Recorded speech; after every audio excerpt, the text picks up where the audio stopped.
3, 2, 1. Souvenez-vous, dans le cours audio du jour 7, un cours de grammaire, que je vous invite à réécouter avant d'aller plus loin, nous avions discuté d'une catégorie de mots, la catégorie de l'adjectif.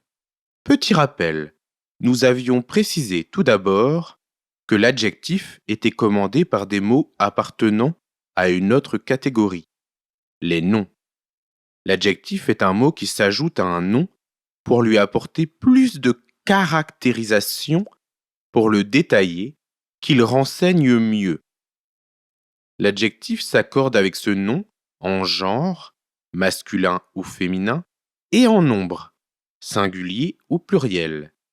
Par exemple, si j'ajoute des adjectifs à elle a des chaussures, ça pourrait donner elle a des chaussures rouges et brillantes.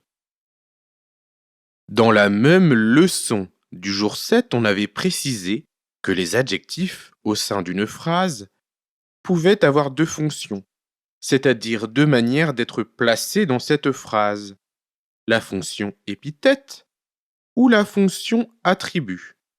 Rappelez-vous, on avait dit que l'adjectif en fonction d'épithète était le plus proche possible du nom qu'il caractérise. Par exemple, ma chaussure rouge brille. On avait ajouté aussi que l'adjectif épithète ne pouvait être séparé du nom qu'il caractérise que par un autre adjectif, ma chaussure rouge et blanche brille, ou un adverbe, ma chaussure joliment rouge. En réalité, il existe quelques cas dans lesquels un verbe conjugué, un nom, une préposition, peuvent séparer l'adjectif épithète du nom qu'il caractérise. Ce sont des exceptions. Il n'est pas venu le moment de trop vous embrouiller à ce propos.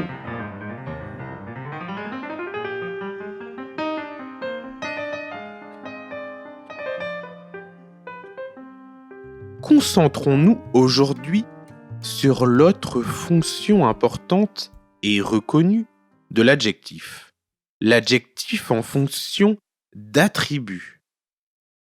Nous n'en étudierons que la forme la plus simple, qu'on appelle adjectif en fonction d'attribut du sujet.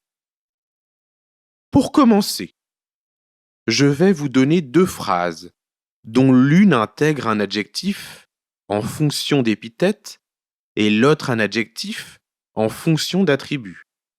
Première phrase avec un adjectif en fonction d'épithète.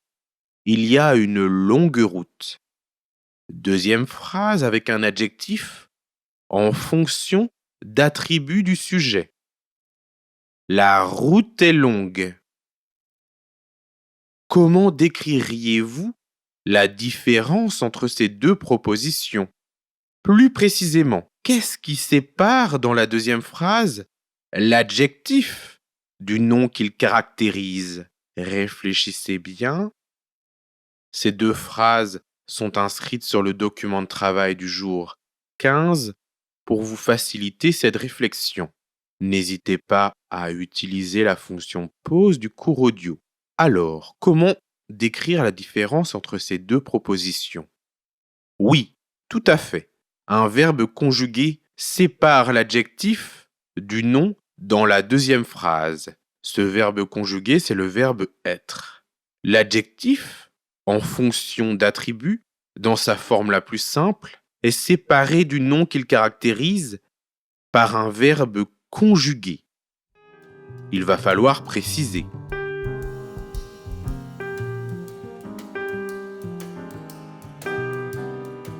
Voici trois exemples. Trois exemples qui contiennent un adjectif en fonction d'attribut du sujet. Premier exemple. La girafe est grande. Cet exemple vous montre que comme l'adjectif épithète, l'adjectif attribut s'accorde avec le nom qu'il caractérise, qu'il précise. En l'occurrence, il s'accorde en genre féminin, avec la girafe. Le verbe n'intervient pas dans l'accord. Deuxième exemple. Ces rédactions demeurent excellentes. Bien sûr, le verbe conjugué comme l'adjectif attribut du nom en position de sujet dans cette phrase, s'accorde avec ce même sujet.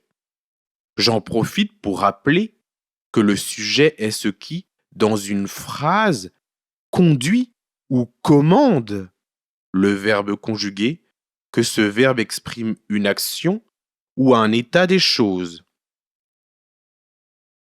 Troisième exemple, le film devient génial. J'ai dans ces trois exemples toujours choisi un verbe conjugué différent. Est, demeure, devient. Il y a quelque chose d'important à dire à propos de ces verbes qui séparent le nom en position du sujet de son adjectif en fonction d'attributs du sujet. Ces verbes ne sont jamais des verbes qui expriment des actions précises. Par exemple, si j'essaie de placer un adjectif attribut après le verbe courir, ça bloque. La sportive court rapide. Eh bien, cette phrase ne marche pas. Je mange bon. Ça ne marche pas non plus. Deux verbes d'action précise qui n'acceptent pas, derrière eux, des adjectifs en fonction d'attributs. Ça veut dire que les adjectifs en fonction d'attributs ne fonctionnent qu'avec certains verbes.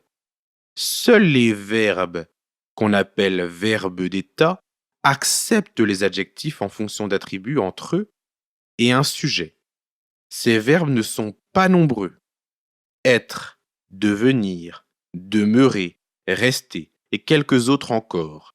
Ce sont les seuls verbes qui permettent de construire des phrases contenant des adjectifs en fonction d'attributs du sujet.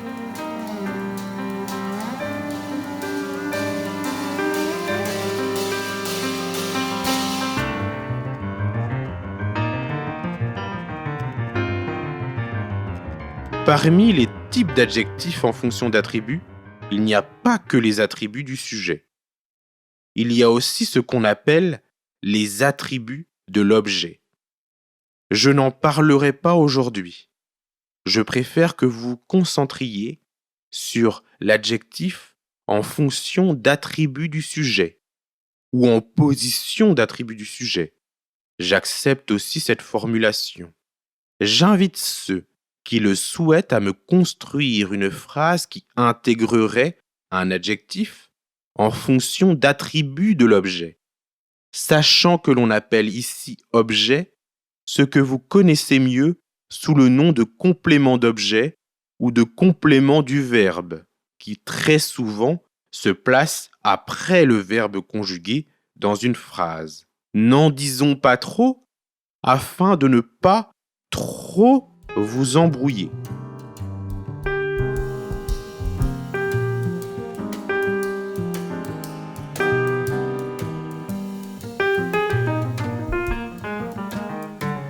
Récapitulons plutôt à propos de cet adjectif attribut du sujet. En plus de l'adjectif épithète, qui dans sa forme classique est le plus près possible du nom, sans verbe conjugué entre deux, sauf exception, il existe, je l'ai dit, l'adjectif attribut. Dans ce cours, on a découvert seulement l'attribut du sujet.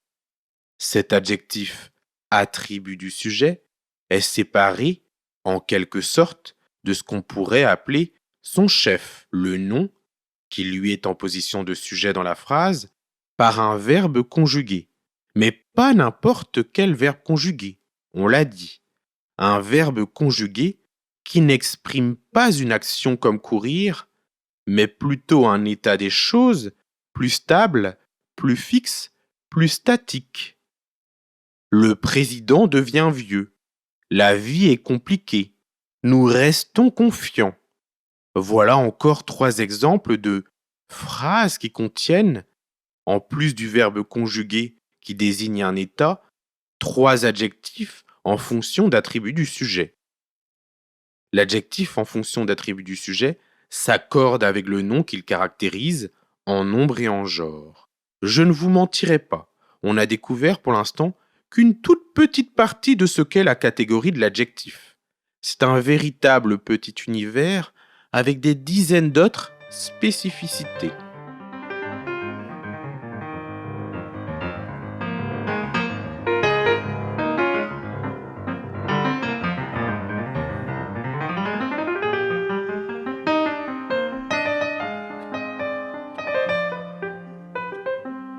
En guise d'exercice d'application aujourd'hui, pour vérifier que vous avez compris l'adjectif en fonction d'attributs, je vous demanderai d'utiliser chaque adjectif d'une liste donnée pour construire un texte court qui évoquera le printemps.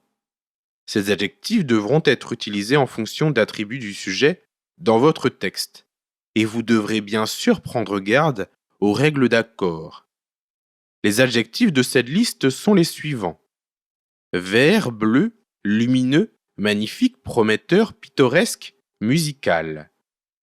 Prenons un mot de cette liste, pittoresque, et je construirai, toujours en guise d'exemple, la première phrase possible d'un texte: le paysage est pittoresque. J'ai bien mon adjectif dans la phrase qui caractérise le paysage, qui dit de lui qu'il est pittoresque, avec le verbe être, un verbe dit d'état, qui sépare le sujet, le paysage, de l'adjectif pittoresque. Je rappelle que dire d'un paysage qu'il est pittoresque veut dire qu'il frappe tant les esprits qu'il mériterait d'être mis en peinture. Pittoresque qui est digne d'être peint. Arrêtons là pour aujourd'hui.